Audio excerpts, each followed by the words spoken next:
सन्माननीय रावसाहेब ठाकरे यांचा सत्कार शहर अध्यक्ष सचिन चिखले व शहर कार्यकारी यांच्यातर्फे होणार आहे। तर मी सर्वांना विनंती करतो की साहेबांचा सत्कार करण्यासाठी आपण इथे उपस्थित राहायचं।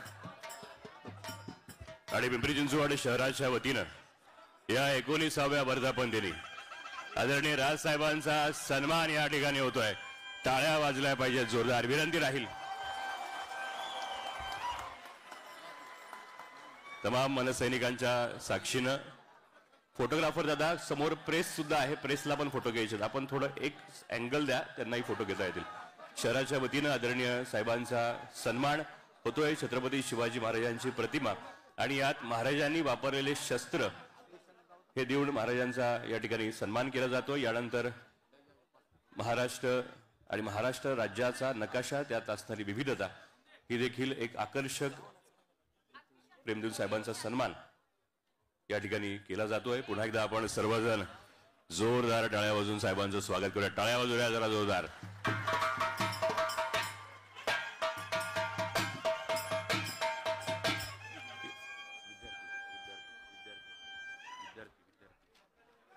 यानंतर मी महाराष्ट्र नवनिर्माण विद्यार्थी सेनेचे अध्यक्ष तथा नेते अमितजी ठाकरे साहेब यांचा सत्कार करण्यासाठी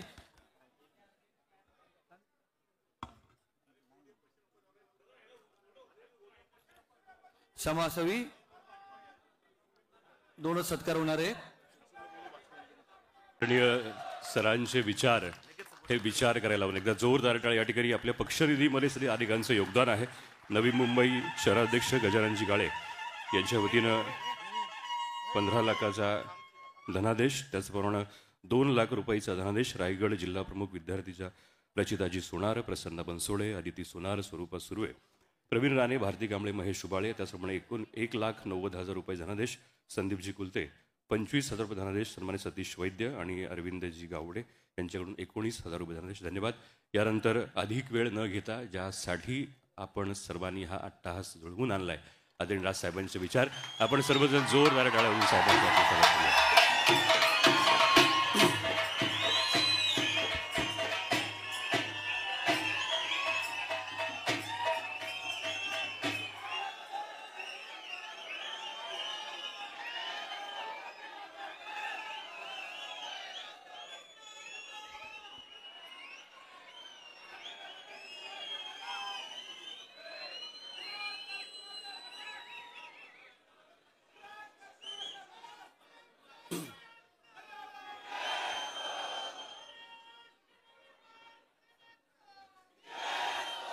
एकोणीसाव्या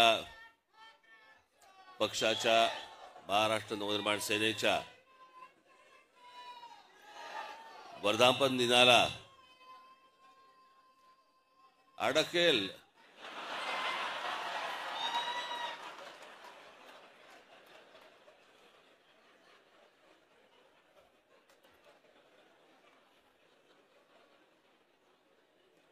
पाणी तर पाणी तर जरा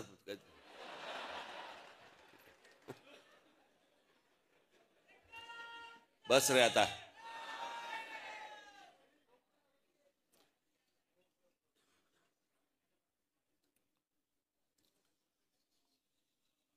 आत्ताच ज्यांचं भाषण आपण सर्वांनी ऐकलं ते आदरणीय डॉक्टर सदानंद मोरे सर आणि माझ्या जमलेल्या सर्व महाराष्ट्र नवनिर्माण सेनेच्या माझ्या सर्व सहकारी बांधवांनो आणि भगिनींनो,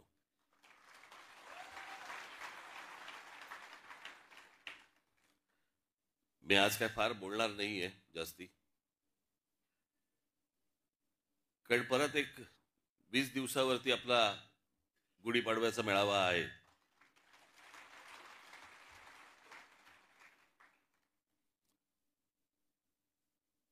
आता तिकडे जर समजा मी दांडपट्टाच फिरवणार असेल तर चाकूसुरे कशाला काढू आत्ता मी?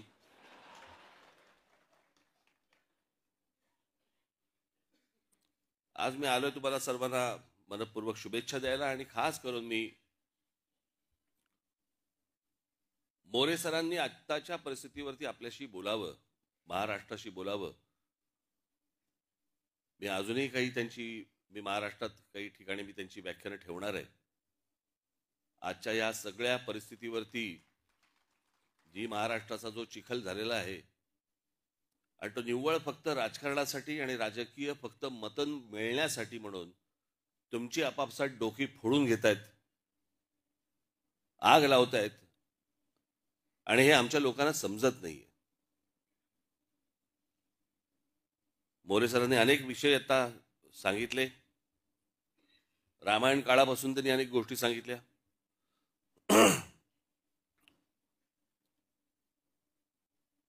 सर, एक छोटीशी गोष्ट सांगतो, काळ कसा बदलला.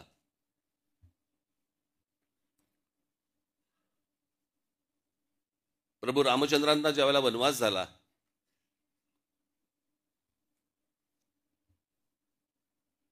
चौदा वर्षाचा झाला, तिथून ते निघाले. बरोबर लक्ष्मण, सीतामाई सगळ्यांना घेऊन निघाले. मग दंडकारण्यत आले, नाशिकला आले. आपण मगाशी नाशिकचाही उल्लेख केलात की कोणीतरी हंटर बोलला होता ना, हंटर, तिला महाराष्ट्राची राजधानी करावी नाशिक. आजचं महाराष्ट्राचं राजकारण पाहता त्याला हंटरने फोडला असता.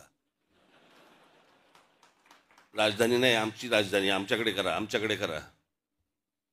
पण प्रभू रामचंद्र निघाले. मग ते दंडकारण्यानंतर पुढचं तुम्हाला सगळं माहिती आहे. 14 वर्ष. मग मध्ये रावण आला, मग सीतामाईला घेऊन गेला. मग प्रभू रामचंद्र आणि मग ते लक्ष्मण शोधत होते. शोधता शोधता त्यांना ते वाली आणि सुग्रीव मिळाले आणि मग त्यांचं ते युद्ध झालं. मग पुढे हनुमान मिळाले. हनुमानाला घेऊन ते मग तिकडे गेले आणि मग तिथे तो सेतू बांधला. सेतू बांधून ते लंकेत गेले. लंकेत गेल्यावर त्या कुंभकर्णाला मारलं. मग कुंभकर्णानंतर रावणाला मारलं. मग रावणाला मारल्यानंतर सीतामाईला घेऊन ते परत अयोध्येला 14 वर्षानंतर परत आले. मध्ये तो त्यांनी एक सेतू बांधला.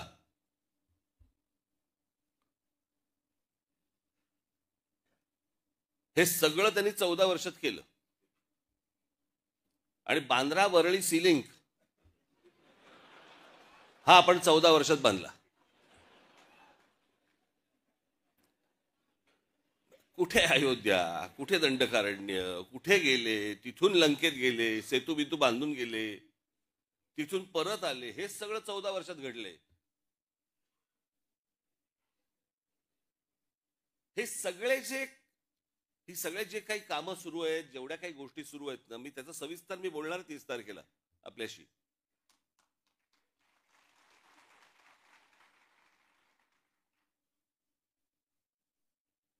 या सगळ्या गोष्टींकडनं तुम्हाला गुमराह करण्यासाठी म्हणून हे जातीपातीचे विषय आणि त्याच्यानंतर हे सगळं सोशल मीडियामधनं तुमची टाळकी भडकवणे,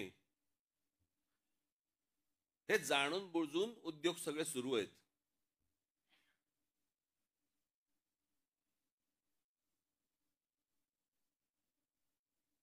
कालच महिला दिन झाला. तो काय आपण दरवर्षी महिला दिन म्हटल्यानंतर आपण 8 मार्चला आपण साजरा करतो. काल मला एकाने छान विनोद पाठवला. एकाने ते म्हणे 21 जून हा सर्वात मोठा दिवस म्हणून समजला जातो. बरोबर ना? ते साफ झूट आहे म्हणे. 21 जून सर्वात मोठा दिवस नाहीच आहे. महिला दिन हा सर्वात मोठा दिवस आहे. कारण तो 8 मार्चला सुरू होतो आणि पुढल्या वर्षी 7 मार्चला संपतो.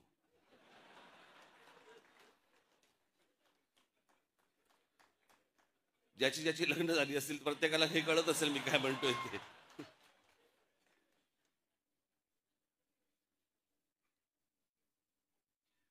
पण आपल्याकडे काय करतात, महिला दिन म्हटल्यानंतर सगळेजण भेटणार, महिला दिनाच्या शुभेच्छा. 2 पुरुष एकत्र आले तरी एकमेकांना देतात. अरे ह्याच्यात महिला कुठे आहे?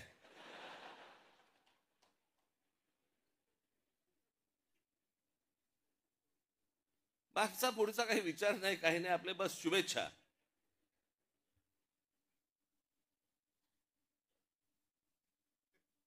महिला दिनाच्या शुभेच्छा आपण देतोय, परंतु एका सर्वात मोठ्या महिलेचा विसर पडून देतोय आपण. त्या व्यक्तीला विसरतोय की खरं तर महिला दिन हा दिन खरं तर जिजाऊ साहेबांच्या नावाने हा खरं तर ओळखला गेला पाहिजे.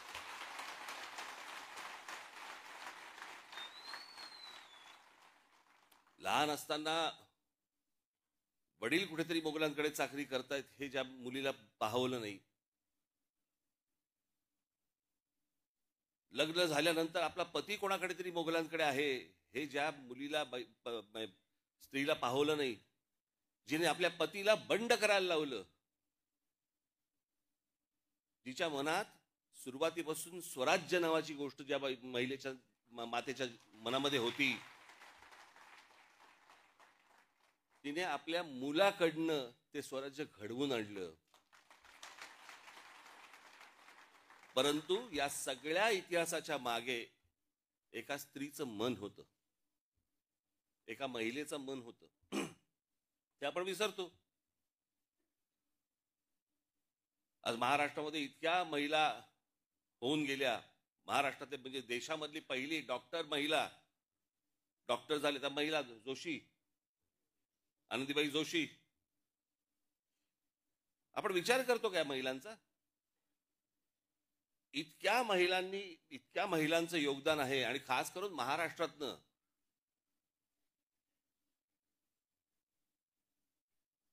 म्हणजे जर समजा तुम्ही सर्वात पुढारलेल्या जर स्त्रिया म्हणून जर समजा बघितल्यात, इतिहासामध्ये काढून बघा तुम्ही सर्वात पुढारलेल्या स्त्रिया, तुम्हाला सर्वात पुढारलेल्या स्त्रिया या महाराष्ट्रात मिळतील.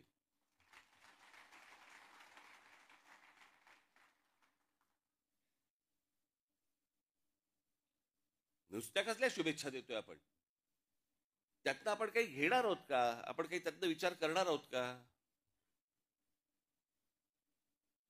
आज पक्षाला 19 वर्ष पूर्ण झाली. हे 19 वर्ष आपली कशी गेली, काय गेली?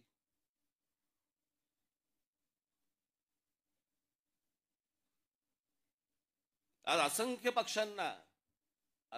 पक्षांना मी जे बोलतोय त्याला दृष्ट न लागू, पण असंख्य पक्षांना हा प्रश्न पडलेला आहे की अरे ह्यांचे आमदार येऊन गेले, ह्यांचे खासदारकीला एवढी मतं मिळाली, नंतर ह्यांना इतके पराभव झाले, खासदारकीला पराभव झाले, आमदारकीला पराभव झाले, तरी या पक्षामधली माणसं सगळी एकत्र कशी काय राहतात?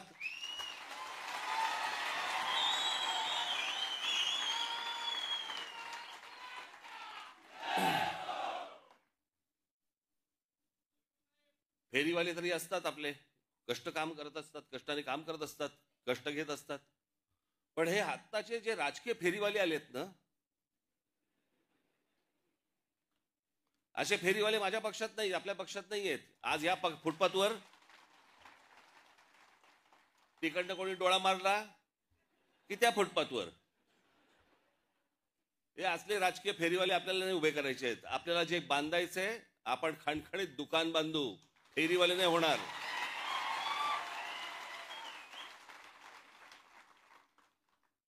पण या सगळ्या गोष्टींसाठी म्हणून एक पक्ष, संघटना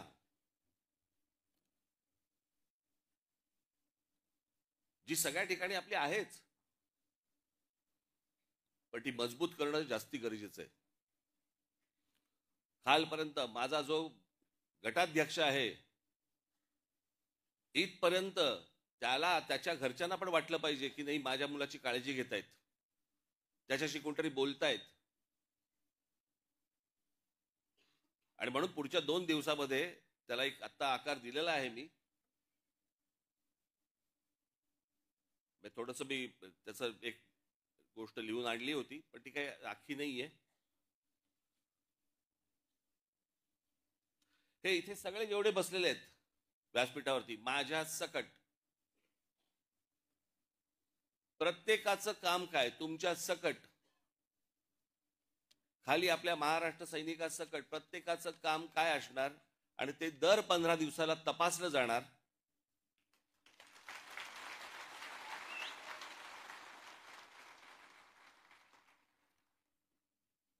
जर महिन्यात 1.5 महिन्यामध्ये असं जाणवलं, कारण त्याची यंत्रणाच मी पूर्ण लावतोय वरपासून खालपर्यंत, जर जाणवलं मला की हा पदाधिकारी तो कोणी का असेना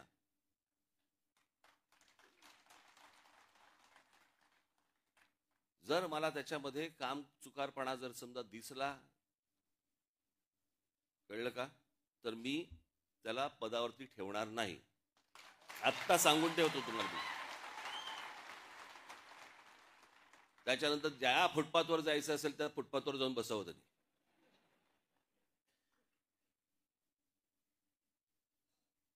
परंतु ती गोष्ट याच्या पुढे ती होणार नाही.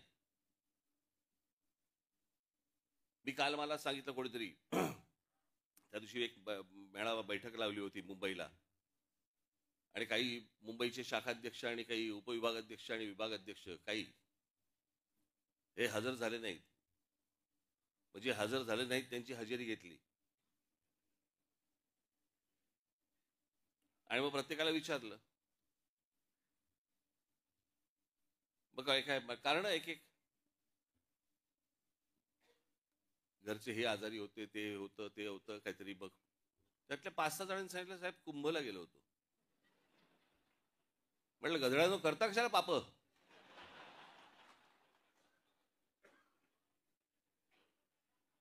बरं मी हेही विचारलं, आल्यावरती आंघोळ केलीस ना. हे आमचे बाळा नांदगावकर इथे त्या ह्याच्यातनं घेऊन आले, काय ते छोट्याशा कमंडलू मधनं पाणी घेऊन आले. म्हटलं हड, म्हटलं मी नाही पिणार.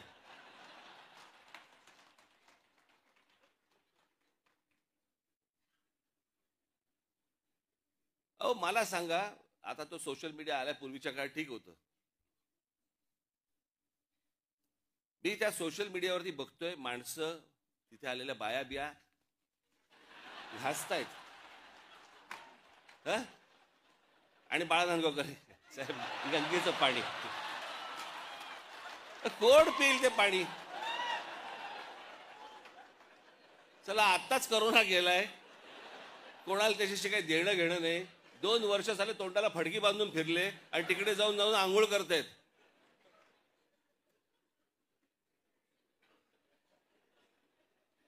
अहो मला माहितीये, मी कित्येक स्विमिंग पूल बघितले असे जे सुरुवातीला उद्घाटनाच्या वेळेला निळे होते, हळूहळू हिरवे हिरवे व्हायला लागले. कोण जाऊन त्याच्यामध्ये मला सांगा पडेल त्याच्यात, त्यात गंगेत. ह्यानं तिथे काहीतरी केलं ते मी इथे पितोय.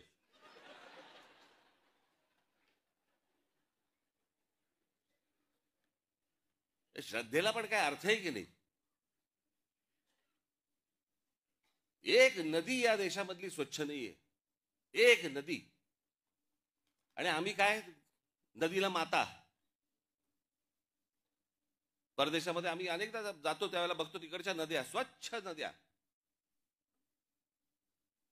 ते काय तिकडे माता बिता म्हणत नाहीत, तरी नद्या स्वच्छ. आमच्याकडे सगळं पोल्युशनचं पाणी आतमध्ये, कोणी आंघोळ करतायत, कोणी कपडे धुतायत, काय वाटेल ते चालू आहे. राजीव गांधी असल्यापासून ऐकतोय मी गंगा साफ होणार.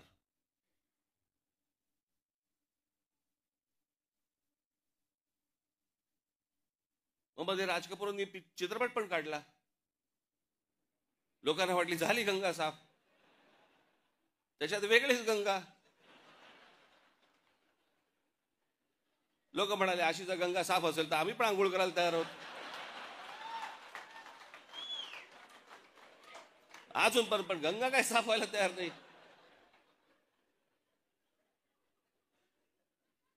या सगळ्या श्रद्धा अंधश्रद्धेतनं बाहेर या जरा, सगळ्यातनं डोकी हलवा नीट.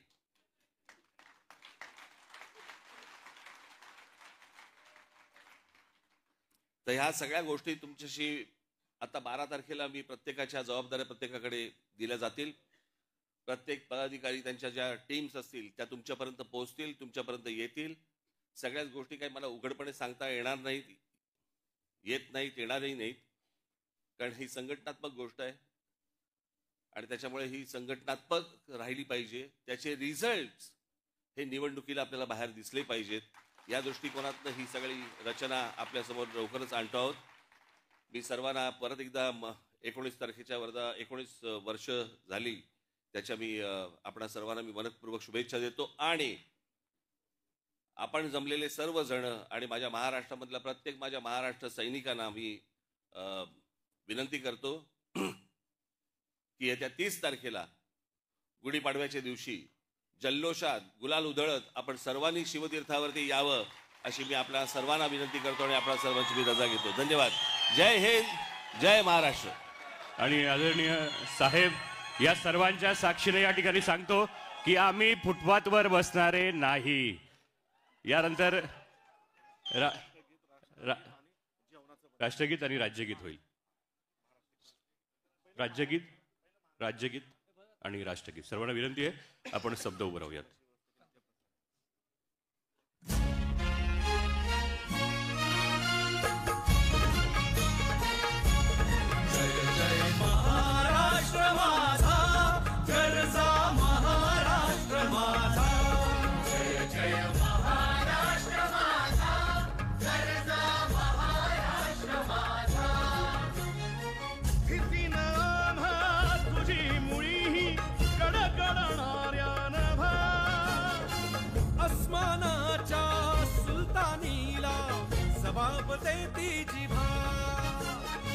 सह्याद्रीचा सिंह गर्जतो शिवशंभू राजा.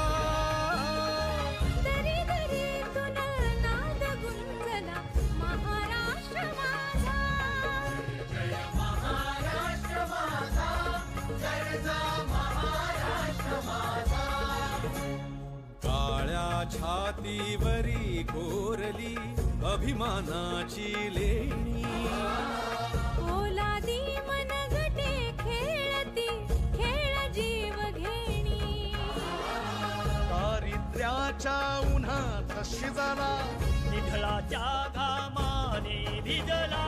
देश गौरवासाठी झिजला, दिल्लीचेही दत्तराणी तो महाराष्ट्र माझा. जय जय महाराष्ट्र माझा, गरजा महाराष्ट्र माझा. जय जय महाराष्ट्र माझा.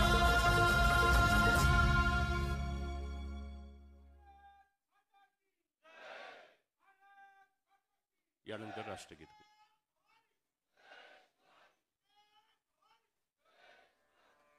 राष्ट्रगीत सुरू.